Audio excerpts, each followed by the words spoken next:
Ahoy Horas, apa kabar Anda pemirsa? Selama 24 menit ke depan kami menghadirkan berbagai kisah inspiratif dalam keberagaman budaya. Saya Agnes Nambela, inilah Bingkai Sumatera. Kamar Dagang dan Industri atau Kadin Sumatera Utara membuat program pelatihan pelestarian lingkungan kepada masyarakat baru-baru ini. Masyarakat diajak membuat ekoenzim dan arang organik secara gratis. Program ini diharapkan menambah pengetahuan masyarakat tentang pelestarian lingkungan dari rumah. Kamar Dagang dan Industri atau Kadin Sumatera Utara sudah beberapa kali membuat pelatihan untuk pemberdayaan masyarakat. Baru-baru ini, Kadin Sumatera Utara mengadakan pelatihan membuat ekoenzim dan arang organik di Serdang Bedagai. Pelatihan ini diikuti oleh lebih kurang 100 peserta secara gratis. Beberapa komunitas peduli lingkungan terlibat dalam pelatihan ini, seperti Yayasan Budaya Hijau, Rumah Briket, Kotaku, dan Roda Hijau. Ekoenzim hasil fermentasi dari limbah sayur dan buah dari dapur. Ekoenzim memiliki banyak manfaat, yaitu sebagai cairan pembersih serbaguna, pupuk tanaman, pengusir hama, dan lainnya. Sama dengan ekoenzim, arang organik juga diolah dari limbah organik seperti daun dan rumput. Arang organik digunakan sebagai bahan bakar. Pelatihan membuat ekoenzim dan arang organik ditujukan agar masyarakat tahu memanfaatkan limbah untuk lingkungan sekaligus bernilai ekonomi. Dengan membuat ekoenzim dan arang organik, kini masyarakat bisa berkontribusi menjaga alam sambil menambah income. Kita ambil yang expert di bidang ekoenzim dari Yayasan Budaya Hijau. Itu founding father-nya Bapak Batar Surah Yusuf ya. Nah, kita tarik Arang Sehat Bu Rena Rifa, kita bikin MOU ya, pilot projectnya Kadin ya. Jadi kita menggait mereka ini, ada Kotaku, ada Roda Hijau juga. Kita bikin satu namanya Kampung Kadin untuk mengedukasi, mengolah dan mengelola limbah sampah untuk supaya bermanfaat baik lingkungan, keluarga, dan membantu pemerintah meminimalisasi sampah tadi, dan juga bisa bermanfaat bagi ekonomi masyarakat, meringankan ekonomi dari hasil ekoenzim dan arang sehat tadi. Kadin Sumatera Utara memberi nama Kampung Kadin untuk lokasi yang menjadi tempat pelatihan mereka. Setelah pelatihan, Kadin Sumut berharap setiap masyarakat di Kampung Kadin dapat mengaplikasikan ilmu yang mereka dapat untuk mengembangkan ekonomi keluarga. Kita mau berkelanjutan, nanti kita ada evaluasi. Kalau memang dia tidak ada kelanjutan, nanti kita bisa tarik ya. Kita tarik, kita kasih surat dulu gimana, ada mau kelanjutan nggak, apa aplikasinya untuk kampung ini, untuk apa ekoenzim ini. Dan dia ada edukasinya nggak lagi. Kampung Kadin ini bukan sekedar bikin ekoenzim dan arang sehat. Jadi untuk memberdayakan UKM juga, kalau bisa ada produk UKM-nya atau apa bisa diwadahkan ke Kampung Kadin. Nah, jadi berkelanjutan dia, kita maunya berkelanjutan. Nanti ada, kalau ada masyarakat yang belum tahu, jadi Kampung Kadin 39 ini mengedukasi lagi. Sejak mulai berjalan pada akhir Desember tahun lalu, kini sudah ada lebih dari 40 daerah di Sumatera Utara yang menjadi Kampung Kadin. Salah satunya adalah Kebun Bangun Bandar PT Sokvindo yang berada di Dolok Masihul, Kabupaten Deli Serdang, yang merupakan Kampung Kadin ke-39. Untuk dunia usaha yang berkelanjutan, kita dituntut untuk tidak hanya mengejar profit, tapi juga harus menyelamatkan planet dan juga people. Inilah bagian dari implementasi dan kepedulian Sokvindo terhadap lingkungan, di mana gerakan ini akan kita kembangkan nanti di seluruh kebun-kebun Sokvindo, baik di Sumatera Utara maupun di Aceh. Kegiatan kita selain untuk menyelamatkan lingkungan juga ingin menambah pengetahuan bagi masyarakat, karena kegiatan ini secara tidak langsung kalau memang ditekuni akan juga menambah pendapatan secara tidak langsung bagi masyarakat. Melestarikan lingkungan merupakan upaya bersama yang bisa dilakukan oleh setiap orang, baik pribadi, komunitas, pelaku usaha, maupun pemerintah. Kadin Sumut membuka kepada siapa saja baik itu desa maupun kelompok masyarakat yang ingin mendapatkan pelatihan ekoenzim dan arang sehat. Minum kopi sudah menjadi gaya hidup di tengah masyarakat, apalagi di kalangan anak muda. Tidak heran, kedai kopi kini berjamuran di berbagai kota dengan berbagai konsep yang menarik. Nah, di kota Binjai ada kedai kopi yang menghadirkan nuansa Melayu dalam desain bangunannya. Pengunjung juga dapat belajar cara meracik kopi langsung dari sang barista di kedai kopi ini.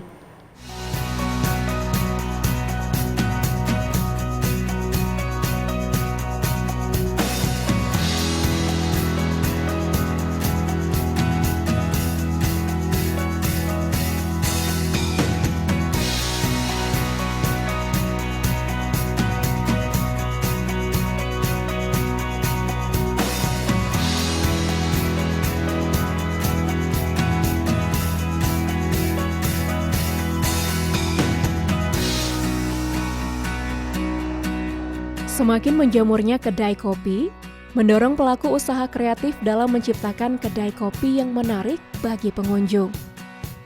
Seperti kedai kopi yang satu ini pemirsa. Sultan Kopi Nusantara menyuguhkan nuansa Melayu.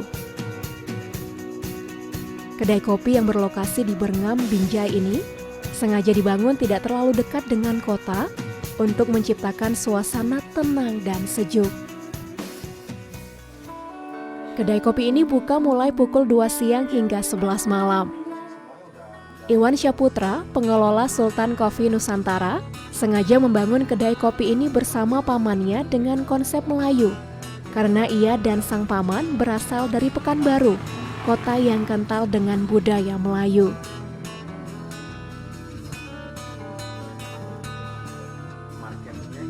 Iwan dan pamannya mendirikan kafe dengan konsep Melayu ini di Binjai untuk menjawab kerinduan warga Binjai yang sebagian besar juga bersuku Melayu. Dari bangunan kita ada ngambil unsur Melayunya, yaitu rumah panggung kan, lebih rumah panggung. Dan untuk apanya sendiri, seninya sih kita lebih ke identik kayu-kayu sih. Responnya positif sih kebanyakan, udah gitu banyak melihat karena belum pernah ada kan, terutama di Medan, Binjai juga belum pernah ada juga konsep yang memang konsep adat gini. Ya udah kita buat sih, ada percampuran dengan modern sih.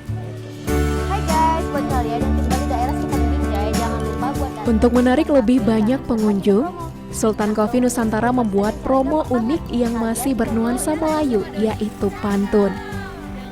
Pengunjung diajak membuat pantun agar mendapat potongan harga pada kopi yang dibeli.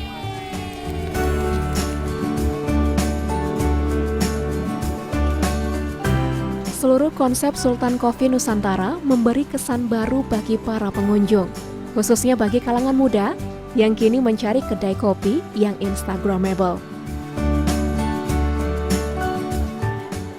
Kata teman-teman sih tempatnya bagus, terus katanya instagramable banget untuk di spot foto gitu kan. Nah katanya di sini bedanya dia itu kafe yang mengangkat nuansa Melayu gitu. Jadi kan baru pertama nih saya datang ke tempat yang sekaligus mengapakan budaya Indonesia juga.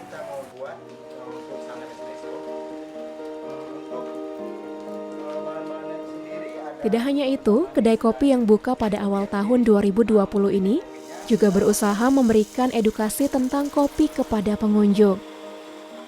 Di sini, pengunjung dapat belajar cara meracik kopi langsung dari sang barista, seperti membuat kopi sanger, manual brew, dan yang lainnya. Untuk mendukung kopi lokal, Sultan Kopi Nusantara memakai biji kopi dari Sumatera seperti Mandailing, Gayo, dan yang lainnya. Kita harapkan sih selain kita pecinta kopi, kita bisa nyantai di sini, kita juga bisa mengenal adat kita sendiri, khususnya di Kota Medan ataupun di Kota Binjai ini, yang jadi orang nyantai.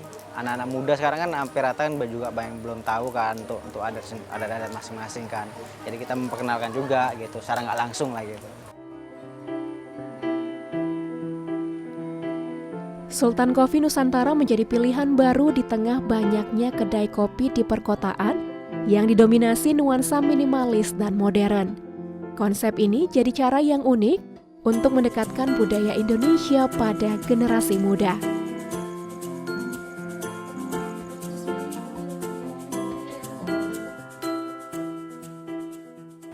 Kawasan agrowisata Madu Evi di Tanah Karo kini mempunyai atraksi baru untuk pengunjung. Felix, sang pemilik, membudidayakan lebah penghasil propolis. Para pengunjung dapat melihat proses produksi propolis yang mempunyai manfaat untuk kesehatan. Kita lihat dalam liputan berikut.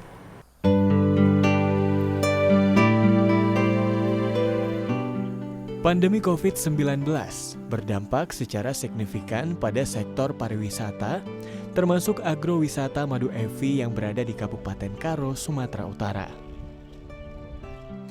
Sejak ditutup untuk umum pada pertengahan Maret lalu, agrowisata Madu Evi yang sempat fokus mengembangkan wisata alam dapat memusatkan perhatian untuk mengembangkan propolis yang sebenarnya sudah ada sejak awal Madu Evi berdiri pada tahun 2014.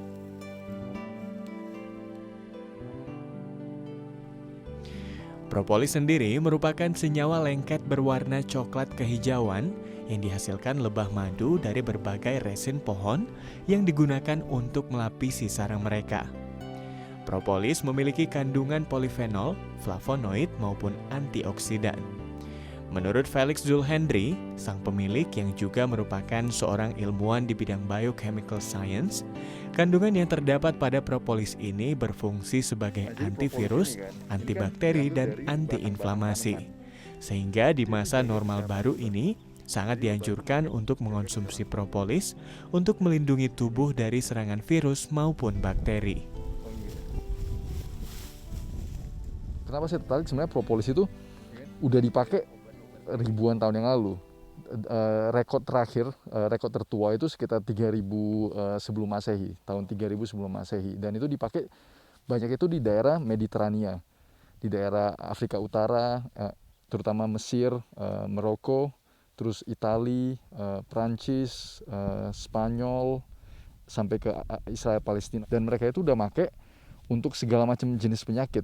Karena itu udah ada, mereka itu pakai untuk infeksi terutama. Saya dulu kerjanya ilmuwan, jadi segala sesuatu yang saya jual atau saya klaim itu harus berdasarkan bukti scientific.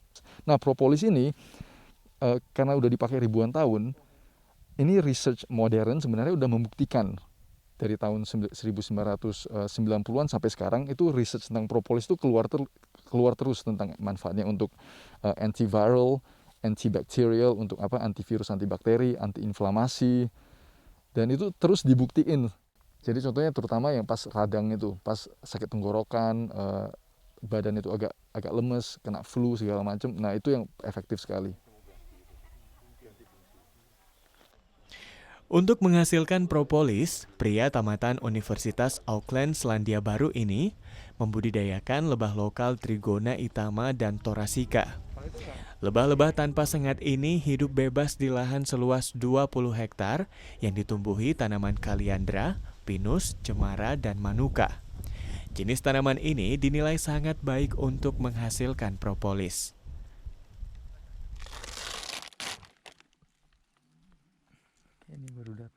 Dan di New Zealand itu emang terkenalnya tanaman manuka ini. Nah, kemarin pas kita balik sebentar ke New Zealand, saya ambil bibitnya, kita coba budidayakan di sini. Dan akhirnya ya berhasil juga. Kita udah sekitar 2 hektar punya tanaman manuka. Nah, kalau kita masih ada sekitar 20-an koloni, tapi kita bakal naikin mungkin sampai 100-an koloni seperti Apis mellifera juga. Nah, untuk sementara kita masih produksi kecil sekali. Kita dapat sekitar 2 kilo lah propolis per bulan. Peningkat luar biasa sih. Produk-produk lebah, terutama propolis itu yang saya gak nyangka bahwa responnya itu, dan kebanyakan repeat customer.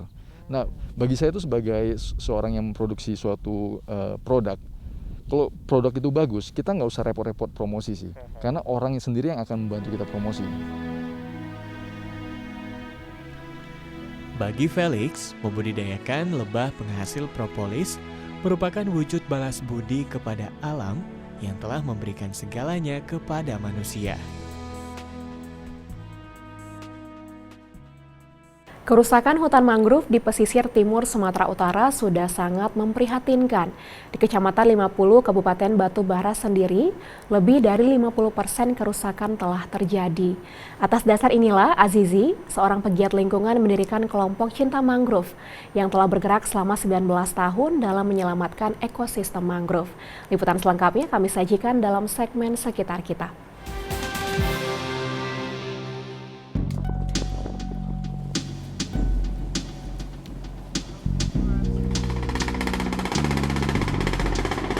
Di Kecamatan 50 Kabupaten Batubara, ada lebih dari 50% hutan mangrove yang telah mengalami kerusakan. Di Kecamatan 50 Kabupaten Batubara, ada lebih dari 50% hutan mangrove yang telah mengalami kerusakan. Dari sekitar 12.000 hektar hutan mangrove, kini tersisa sekitar 4.200 hektar. Bahkan di tahun 2014, sempat tersisa sekitar 3.500 hektar.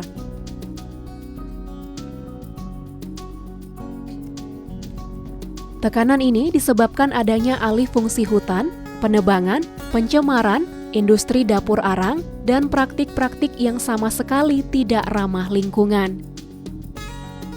Atas dasar ini, Azizi, seorang pegiat lingkungan, mendirikan kelompok cinta mangrove yang telah bergerak selama 19 tahun dalam menyelamatkan ekosistem mangrove.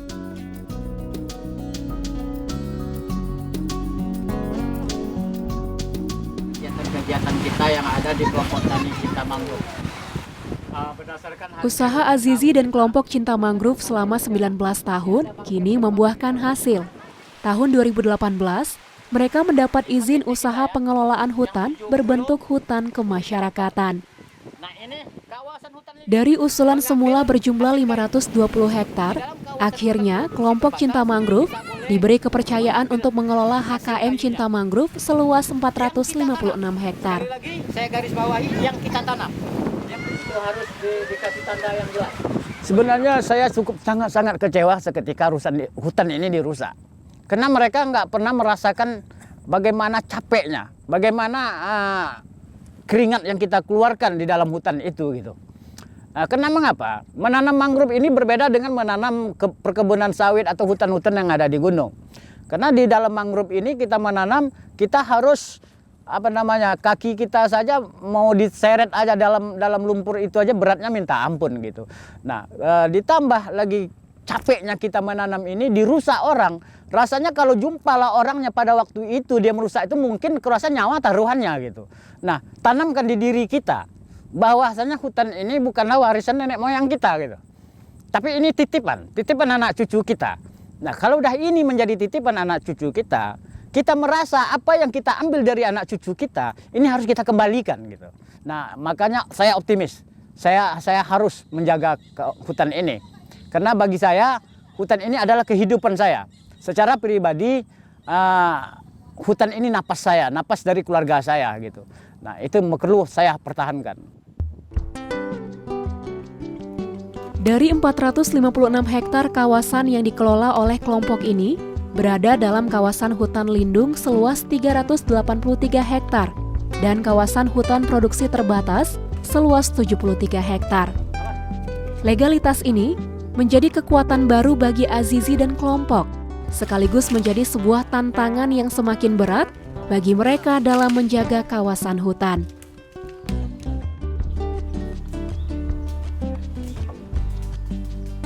Mangrove ini sebenarnya sangat penting bagi masyarakat gambus laut dan Prupuk pada khususnya, tapi pada umumnya seluruh masyarakat pesisir pantai. Mengapa? Karena gambus laut dan Prupuk, kehidupan masyarakatnya, pencarian utama mereka itu hampir 50% bergantung hidup sebagai seorang nelayan. Nah, kemudian mangrove sampai hari ini orang menganggap tanaman yang tidak menghasilkan. Karena sampai hari ini belum ada orang yang bisa mengelola dari hasil-hasil yang dihasilkan oleh mangrove terkecuali kayunya. Nah, padahal mangrove ini banyak sebenarnya menghasilkan yang tanpa mereka sadari. Solusinya pertama saya harus menunjukkan ke masyarakat, terutama anggota kelompok saya, bahwasannya mangrove ini nanti bisa menghasilkan. tanpa kita terlalu tapi bagaimana mangrove ini bisa menghasilkan sumber ekonomi kita. Nah, artinya menata hutan, kemudian bagaimana di dalam hutan ini kita akan bangun ekowisata mangrove ke depannya, sehingga tidak banyak lagi. Ini hari ini kan karena masyarakat tidak peduli, tidak tahu kalau di dalam hutan ini banyak nilai ekonomisnya. Ini yang harus saya advokasi, saya sosialisasikan juga ke masyarakat. Manfaat yang saya rasakan sekarang ini ya karena kita menumbang kayunya di HPT, dan satu lagi itu kan nggak menyalahi aturan yang di HL kita nggak diperbolehkan. Salah satunya saya tahu cara membibitkan mangrove, menatanya kembali. Banyak pengalaman di situ yang saya dapat, artinya tentang mangrove kan gitu-gitu kan Bang. Kalau saya bergabung di kelompok tani ini karena gini loh Bang, profesi saya pembakar arang juga kan memerlukan itu. Artinya mangrove kalau hutan ini dibabat habis sama pemilik lahan, kita kan nggak punya kawasan hutan untuk diambil kayunya atau kami buat jadikan ini kan Bang, arang kan. Jadi ya harapan saya ke depan itu banyak mangrove yang tumbuh, bisa kami jadikan bahan baku kan seperti itu. Secara fisik, hutan mangrove berfungsi menahan abrasi pantai, peresapan air laut, penahan angin, menurunkan kandungan gas karbon dioksida di atmosfer, dan penetral di wilayah perairan dari pencemaran. Jika ditinjau dari sisi biologinya, hutan mangrove menjadi tempat hidup, berlindung, sumber pakan organik, dan pemijahan bagi biota laut. Dan dari sisi sosial ekonomi, hutan mangrove menjadi tempat belajar, penelitian, industri, bahkan wisata. Karena hari ini kami membangun kelompok ini masih swadaya. Belum ada dukungan materi. Semenjak HKM dikeluarkan itu belum ada dukungan pemerintah daerah tentang materi. Hari ini kami tetap melakukan kegiatan penanaman. Nah, walaupun ada pihak luar yang merusak hutan kami ini, mereka merusak, mereka menebang, kami menanam. Mereka juga rusak tanaman, walaupun mereka rusak tanaman kami, ya kami tetap tanam lagi. Ini persoalan tinggal siapa yang bertahan. Apakah mereka yang bertahan terus merusak hutan kami, atau kami tetap juga bertahan terus menanam. Yang mereka rusak, kami tanam. Yang mereka rusak, kami tanam. Nah, sekali lagi, sejauh mana kekuatan kelompok ini mempertahankan itu gitu. Ya, yang jelasnya siapa yang bertahan. Ini terakhirnya cari juara. Cari juara bertahan dalam hal menjaga hutan ini. Saya rasa selagi ada napas saya akan melakukan itu terus.